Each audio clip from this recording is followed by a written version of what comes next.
Ableton Live Virtual Studio Sessions. This is Barry Dempsey here with Ableton Live class. What we're going to do is load up some drum samples and get some beat sequences going using Impulse. To do that, I'm going to go into the Ableton Live folder, the native folder, and drop in an Impulse sampler. Drum sampler has 8 slots that we can populate with the likes of kick, snare, hats, and percussive sounds too. So I'm going to navigate down to the folder icon and locate the samples that we need to populate the drum machine. Starting with the kick. So what I'm doing is I've got the audition key switched on in Ableton, so as I hit the samples I can audition them at the same time. So I found a big fat kick there that we can drop. So basically dropped onto slot 1, our kick loaded. Okay, so next part then will be snare drum. So get a short, sharp snare and drop that in beside the kick. And just triggering it there with the triangle, the play triangle, just to ensure that it's loaded properly and playing back properly as well. So scrolling on down a little further, some hats. So there's some nice kind of splashy hi-hats there that we can load in. Again, ensuring that they're loaded properly. And let's go down and find some toms. This is nice here, so we can drop that in. Got the 808 sound on the tom. Bit of Whitney Houston there.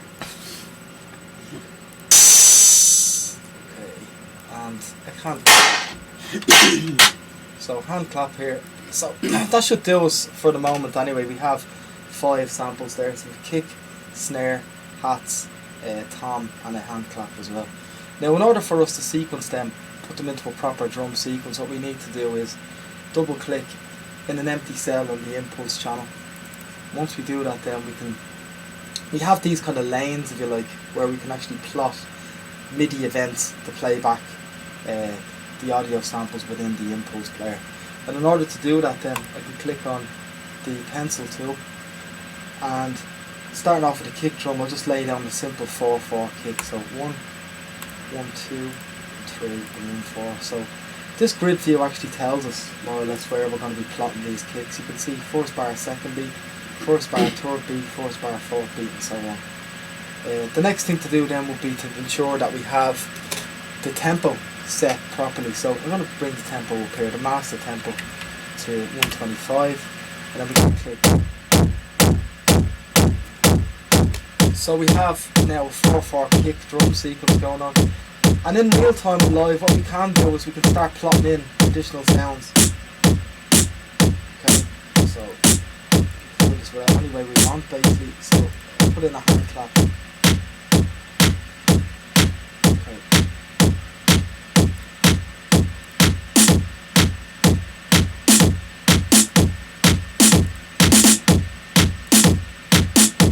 And then we've got some hi-hats in and around.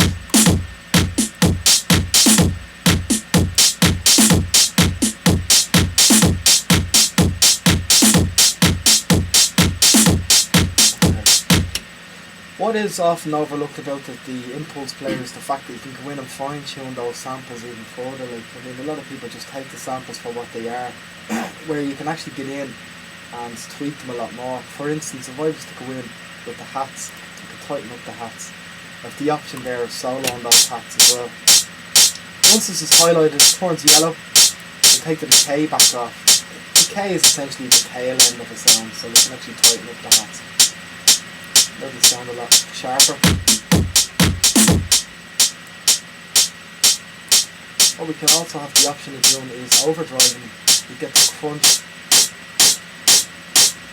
which is the addition of white noise onto the overall sound.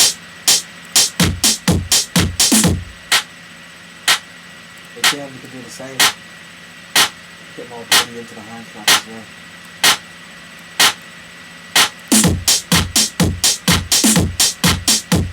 Certainly adds a lot more presence to the sound as well. It's like an addition of white noise on the actual sound by overdriving it. Now, at the moment, as it currently stands, the drum sequence is all operating out of one single channel, if you like, which is not ideal when it comes to adding effects or adding compression to the likes of the kick and the snare.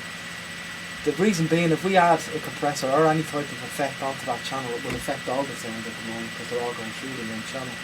So what we do need to do is set up 1, 2, 3, 4, 5, 1, 2, 3, 4, 5 audio channels to basically accept, if you like, each individual sample and have them on their own channels. Does that make sense? Yeah. So that will give us a lot more control then. So I'm going to do the option or and rename them before I start channeling them in. So kick, snare, option or, clap, option or, hats, and option or, tones. Okay, and then by using the routing matrix halfway down the channel here, I can determine, it's asking me where the audio is coming from. Well, it's coming from impulse, and then what signal we're taking, and we're taking a kick drum on this particular one.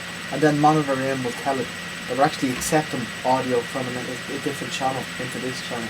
Okay, so it's important that we switch this to monitor in, because if I leave that as on, it's not getting in there. And notice that it's to accept an external audio source from a different channel. When would you use auto? Auto was when the actual sound was playing within its own channel.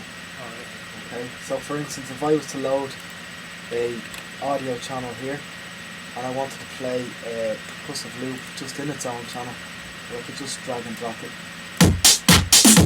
And I'd leave that as auto because it's playing within its own channel. Does that make sense? Yeah. Okay, so we just repeat that procedure then. So audio from impulse down to this one is the snare, monitor in.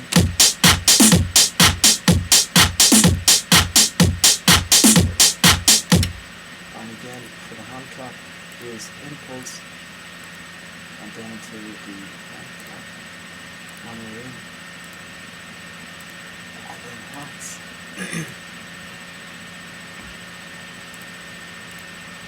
And tom.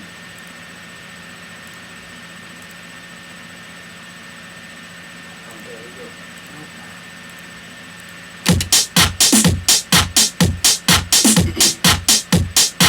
So obviously this is giving us a lot more control now over the individual samples, and the reason we need this is because the kick is going to have to be compressed.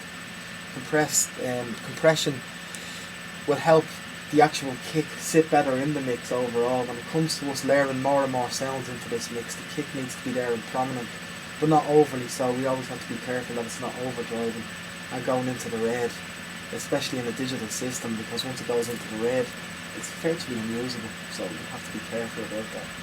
Also with the likes of your time-based effects like reverbs and delays as well will be applied to hats to give an overall definition of space within the mix as well.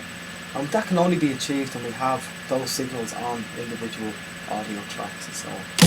So starting off with the kick, I'm going to just turn everything else off. F1, F2, F3, F4, F5 and so on, they all come pre-mapped, okay, as speaker on off. So if I go and hit them, I can just go back, hit F2 and leave kick on its own. Okay.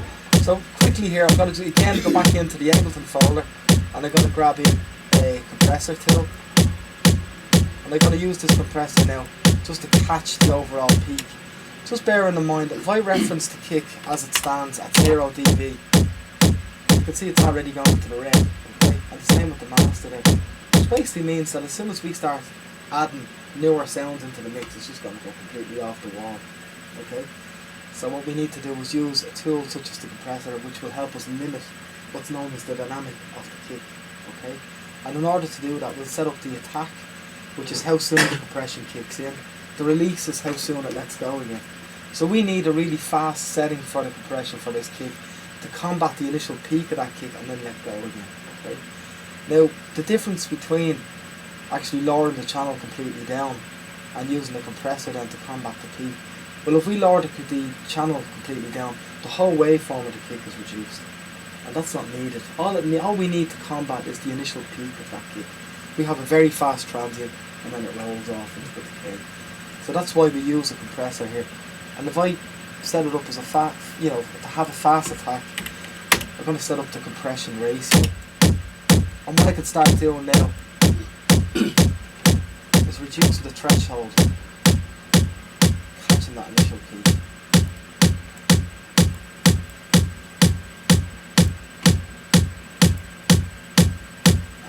I'm trying to be careful not to take too much out of it as well.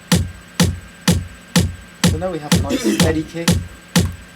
That's what we had before. That's what we have now. Already you can hear it's getting better in the mix. Okay.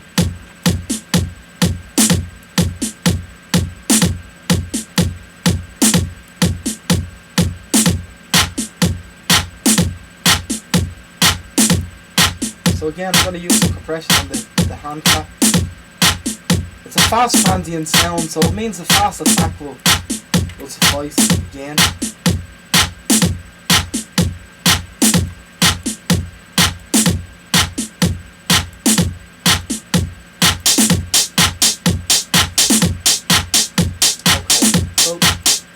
The hats are coming a little bit too harsh here at the moment, so what I'm going to do is I'm going to use, basically what we're dealing with is frequency here as well, a combination of frequency and dynamic when it comes to mixing sounds in an actual given arrangement, okay?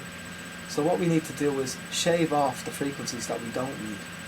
And you know, this is a classic case here with the hats, because when I play the hats, there's a lot of coarseness in those hats, and they should be a lot smoother. So what I can do is I can use a filter. Your DJ background, you know exactly what filters are for. So if I drag and drop an auto filter here and change it to high pass, what I can do is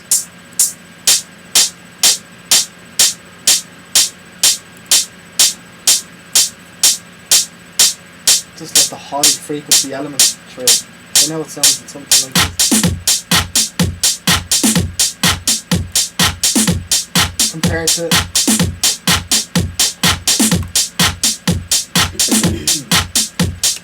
you know, while we're doing this as well, it's a good idea to use Ableton's free spectrum analyzer tool, which basically deals with frequency response of the sounds that we're using. Often overlooked, but it does give you an additional option because you get a visual on how the mix is sitting as well as being able to hear how everything is going on. If I drag and drop the spectrum analyzer onto the master channel, what it will do is it will give me an actual visual readout on how these sounds are responding within the mix. Bearing in mind we're dealing from 20 Hz up to 20 kHz. So for instance, if I was to play the mix as it stands, I could solo the kick, telling me where the kick is peaking. It's plenty low end in it down to 54 Hz. But up the other end of the scale, if I solo the hats, shows that they're fizzing up and around 7 kHz and so on. So this is a great visual tool that allows us to space sounds within the mix, because ultimately what we're looking to do is fill up the overall sound. So as we start introducing newer sounds into the mix, we've got to make sure to place them in the right position as well. Does that make sense? Yes. Is that line there you just had, this is the one that's just fading out there, it's not just like a shadow of the peak, the highest it was when you had it on, yeah. put everything in? Yeah, that allows you to make the comparison. So when you start making tweaks between two different levels, or you know, if you're using an EQ on a particular sound, you can do it before and after comparison on it as well. Okay. So it's a very helpful tool to use while mixing. I suppose it's great to have, you know, an audio and a visual way of, you know, keeping track of the mix and how it's going. So that's basically our drum. Okay. Now just to kind of finish this off, what I'm going to do is I'm going to load a reverb effect as a send and return. So I'll grab this and drop it over here. Doing that means that it's available to all channels. Okay, that reverb, I just have to set that reverb effect up once, and any signal that I want affected by that reverb, I can just send a portion of its volume over by using these sends, okay, which are essentially volume controls.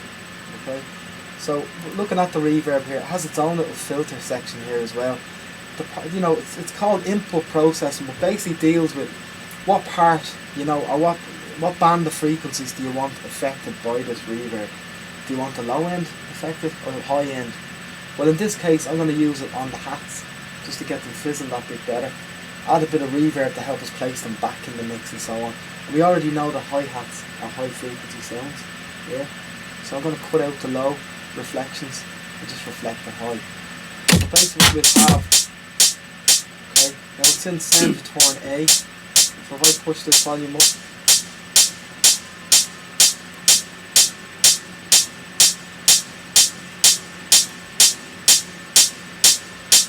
now we can take the volume down on this channel. Down it there.